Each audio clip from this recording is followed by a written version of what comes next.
ನಾನು ಈ ಪಾತ್ರೆಗಳನ್ನ ಎಷ್ಟು ಶುಚಿಯಾಗಿ ತೊಳೆದಿದ್ದೀನಿ ಅಂತ ಖಂಡಿತ ಇವತ್ತು ಅತ್ತೆಯವರು ನನ್ನ ಮೆಚ್ಕೋತಾರೆ, ಹೊಗಳ್ತಾರೆ. ಇಲ್ಲಿ ನೋಡಮ್ಮ ಸೊಸೆ, ಪಳಪಳ ಅಂತ ಹೊಳೆಯೋ ಹಾಗೆ ತೊಳೆದಿದ್ಯಾ ಅಂತಾರೆ.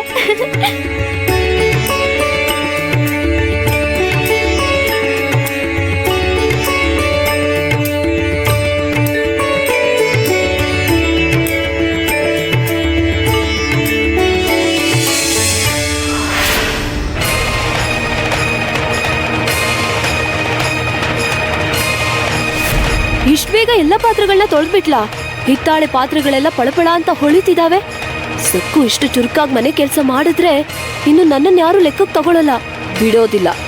ಏನಾದ್ರೂ ಮಾಡಿ ಅವಳು ಬೈಸ್ಕೊಳ್ಳೋ ಹಾಗೆ ಮಾಡ್ತೀನಿ.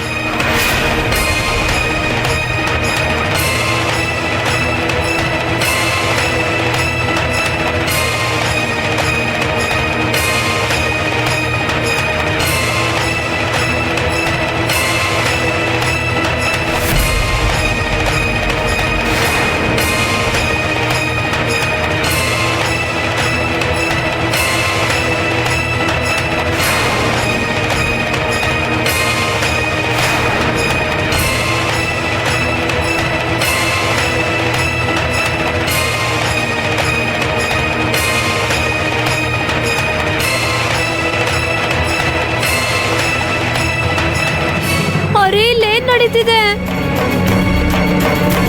ಕೆಲ್ಸ ಅರ್ಧದಲ್ಲೇ ಬಿಟ್ಟು ಎಲ್ಲಿಗೆ ಹೋಗಿದ್ಯಾ? ನೀನೇನ್ ಮಾಡ್ತಿದ್ಯಾ ಸಕ್ಕು? ಅಯ್ಯೋ ಅಯ್ಯೋ ಅಯ್ಯೋ ಅಯ್ಯೋ, ಪಾತ್ರೆ ತೊಳೆಯೋದು ಹೀಗೇನಾ ಸಕ್ಕು? ಯಮುನಾ, ಯಾಕೆ ಹೀಗೆ ಕೂಗಾಡ್ತಿದ್ಯಾ? ನೋಡಮ್ಮ ನೋಡು, ಅವಳ ಘನಕಾರ್ಯನ ನೋಡು. ಒಂದು ಪಾತ್ರೆನೂ ಕೂಡ ಸರಿಯಾಗಿ ತೊಳ್ದಿಲ್ಲ. ಎಲ್ಲ ಪಾತ್ರೆಗಳ ಮೇಲೂ ಮಸಿ ಕಲೆ ಹಾಗೆ ಇದೆ. ಎಲ್ಲ ಕೆಲ್ಸ ಗೊತ್ತಿರೋ ಹಾಗೆ ನಾಟಕ ಮಾಡ್ತಿದ್ದಾಳೆ. ಇವಳ ಕೈಲಿ ಏನೂ ಆಗಲ್ಲ. ಅಯ್ಯೋ, ಪಾತ್ರೆಗಳ ಮೇಲೆ ಮಸಿ ಹೇಗ್ ಬಂತು? ಅಯ್ಯೋ ಅತ್ತೆ, ನಾನು ಪಾತ್ರೆಗಳನ್ನ ಹುಣಸೆ ಹಣ್ಣಿಂದ ಶುಚಿಯಾಗಿ ತಿಕ್ಕಿದ್ದೆ, ಆಮೇಲೆ ನೀರಿಂದ ತೊಳೆದಿದ್ದೆ. ನನ್ನ ನಂಬಿ. ಹೌದಾ? ಮತ್ತೆ ಈ ಮಸಿ ಹೇಗ್ ಬಂತು ಸಕ್ಕು? ಯಾರಾದ್ರೂ ಜಾದು ಮಾಡಿರೋದಕ್ ಬಂದಿರ್ಬೋದಾ? ನೀನ್ ತೊಳೆದಿದ್ಯಾ? ಶುಚಿಯಾಗಿ ಪಾತ್ರೆಗಳನ್ನೆಲ್ಲ ತೊಳೆದಿದ್ಯಾ? ಮತ್ತೆ ಮಸಿ ಹೇಗ್ ಬಂತು? ನಾನೇನಾದ್ರೂ ತಗೊಂಡ್ ಬಂದ್ ಬಳದ್ನಾ? ಇಲ್ಲ ದೆವ್ವ ಏನಾದ್ರೂ ಬಂದಿತ್ತಾ? ಈಗ ಈ ಪಾತ್ರೆ ತೊಳೆಯೋದ್ರ ಬಗ್ಗೆನೆ ನಾವಿನ್ನು ಎಷ್ಟೊತ್ತು ಮಾತಾಡ್ತಾ ಇರ್ಬೇಕು? ನನ್ ಬಂಗಾರ, ನನ್ ಕಂದ ಸೆಂಬುಗೆ ಈ ಮಸಿ ಇರೋ ಪಾತ್ರೆಯಲ್ಲಿ ಹಾಲು ಕಾಯಿಸ್ಕೊಡ್ಬೇಕಾ? ನಿಜ ಹೇಳ್ತಿದ್ದೀನಿ, ನಾನು ಎಲ್ಲಾ ಪಾತ್ರೆಗಳನ್ನ ಶುಚಿಯಾಗಿ ತಿಕ್ಕಿ ನೀರಲ್ಲಿ ತೊಳೆದಿದ್ದೆ, ಆಮೇಲೆ ಇಲ್ಲಿಂದ ಎದ್ದು ಹೋಗಿದ್ದು. ಭಲೆ ಚೆನ್ನಾಗಿ ಸುಳ್ಳು ಹೇಳ್ತಿದ್ಯಾ. ತೊಳೆದಿಲ್ಲ ಅನ್ನೋದು ಕಾಣಿಸ್ತಿದೆ. ವಾ, ಶಭಾಷ್. ನಿನ್ಗೆ ಯಾವ ಕೆಲ್ಸಾನು ಮಾಡಕ್ಕಾಗಲ್ಲ. ಇನ್ನು ಬಾಯಿ ತೆಗೆದ್ರೆ ಬರೀ ಸುಳ್ಳೆ. ಪಾತ್ರೆ ತೊಳೆಯೋಕ್ಕೂ ಬರಲ್ಲ ನಿಂಗೆ. ನಿಮ್ಮಮ್ಮ ನಿನ್ಗಿನ್ನೇನ್ ಕಳ್ಸಿದಾಳೆ? ಅಯ್ಯೋ ಬೇಡ, ನೀವು ನಮ್ಮ ಅಮ್ಮನಿಗೇನು ಅನ್ಬೇಡಿ. ಅಮ್ಮ ನನ್ಗೆ ಎಲ್ಲ ಕೆಲ್ಸ ಕಲ್ಸ್ಕೊಟ್ಟಿದ್ದಾರೆ. ನಿಮ್ಮವ್ರನ್ನ ಒಂದು ಮಾತಂದ್ರೆ ಸಹಿಸ್ಕೊಳ್ಳಲ್ಲ ಅಲ್ಲ ನೀನು? ತಕ್ಷಣ ಹೆಣ್ಣು ಹುಲಿ ತರ ದಾಳಿ ಮಾಡ್ತೀಯ. ದೊಡ್ಡೋರು ಚಿಕ್ಕೋರು ಅನ್ನೋ ವ್ಯತ್ಯಾಸ ಇಲ್ದೆ ಇಷ್ಟ ಬಂದ ಹಾಗೆ ಬೊಗಳ್ತಿದ್ಯಾ. ಏನ್ ಹಾಗೆ ಕಣ್ ಬಿಟ್ಕೊಂಡು ನೋಡ್ತಿದ್ಯಾ? ಆ ಪಾತ್ರೆಗಳ ಮೇಲಿರೋ ಮಸಿ ನಿನಗೆ ಕಾಣಿಸ್ತಾ ಇಲ್ವಾ?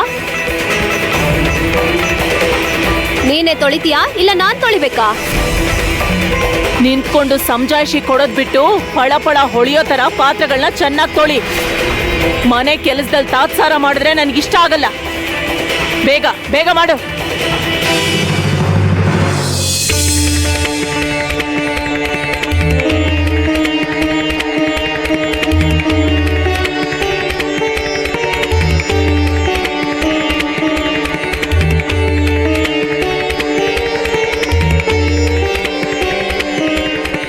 ಪಾಂಡುರಂಗ, ನಾನ್ ಪಾತ್ರೆ ತೊಳೆಯೋದನ್ನ ನೀನ್ ನೋಡ್ದೆ ಅಲ್ವಾ?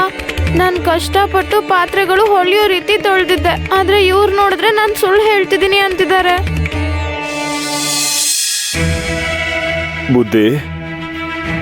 ಅರೆ ಶಂಗಯ್ಯ, ಬನ್ನಿ ಬನ್ನಿ. ಈಗ ನಿಮ್ ಹತ್ರ ಆಡೋ ಇಡೋದಕ್ಕೆ ನನ್ನ ಹತ್ರ ಏನು ಇಲ್ಲ ಬುದ್ಧಿ. ಚಿನ್ನನೂ ಇಲ್ಲ, ಭೂಮಿನೂ ಇಲ್ಲ.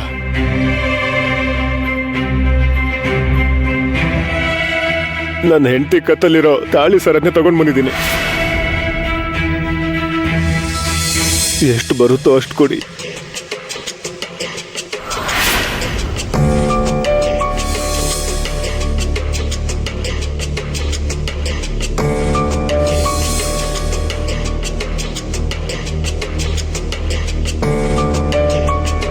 ಶಂಗಯ್ಯ, ನಾವು ಬಡ್ಡಿ ವ್ಯಾಪಾರ ಮಾಡ್ತೀವಿ, ಆದ್ರೆ ತಾಳಿನ ಅಡ ಇಟ್ಕೊಳ್ಳಲ್ಲ. ಅದು ಹೆಣ್ಣಿನ ಸೌಭಾಗ್ಯದ ಸಂಕೇತ. ಬೇಡ, ಇದನ್ನ ನಿಮ್ಮ ಹತ್ರನೇ ಇಟ್ಕೊಳ್ಳಿ. ಆದ್ರೆ ಬುದ್ಧಿ, ಬೇಡ, ನಿಮ್ ಮನ್ಸಲ್ಲಿರೋದು ನನ್ಗೆ ಅರ್ಥ ಆಯ್ತು. ಚಿಂತೆ ಮಾಡಬೇಡಿ. ನಿಮ್ ಮಗಳು ಮದ್ವೆ ಯಾವುದೇ ಅಡ್ಡಿ ಇಲ್ದೆ ನಡೆಯುತ್ತೆ ಅಂತ ನಾನ್ ಭರವಸೆ ಕೊಡ್ತೀನಿ. ಓ ಅತ್ತೆಯವರು. ಗುಮಾಸ್ತ ಅವ್ರೆ, ಹಾ ಅಣ್ಣ. ಚೆಂಗಯ್ಯ ಅವ್ರಿಗೆ ಅವ್ರು ಕೇಳಿದಷ್ಟು ದುಡ್ಡು ಕೊಡಿ. ಆದ್ರೆ ದಿಗೋಣ ಅಡಮಾನ ಇಟ್ರೆ ಮಾತ್ರ ಅಲ್ವಾ ದುಡ್ಡು ಕೊಡ್ಬೇಕು? ದಿಗಂಬರ್ ರಾವ್, ಸ್ವಲ್ಪ ಇಲ್ಲಿ ಬರ್ತೀಯಾ?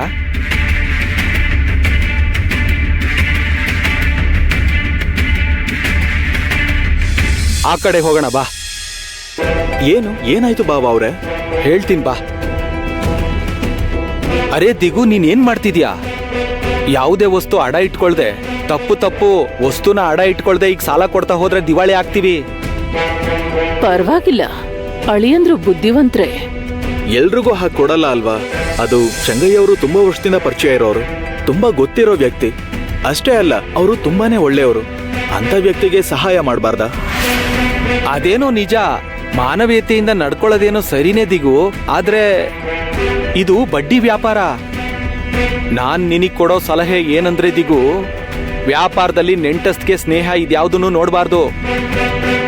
ಓಹೋ, ಹಾಗನ್ ಮಾತ್ರಕ್ಕೆ ಮಾಂಗಲ್ಯ ಸರನ? ತಪ್ಪೇನೂ ಇಲ್ಲ.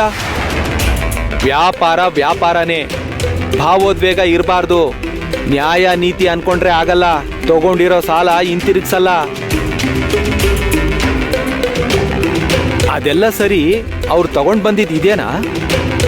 ಹೌದು. ಎಲ್ಲಿ ಕೊಡು ನೋಡ್ತೀನಿ.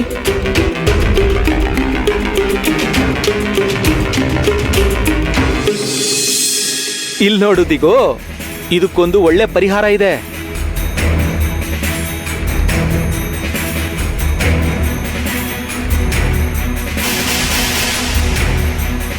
ಈ ಕರಿಮಣಿ ಸರನ ಅವ್ರಿಗೆ ಕೊಟ್ಬಿಡಿ. ಇನ್ನು ಈ ಬಂಗಾರ ಇದೆಯಲ್ಲ, ಇದನ್ನ ಅಡಮಾನವಾಗಿ ಇಟ್ಕೊಳ್ಳಿ.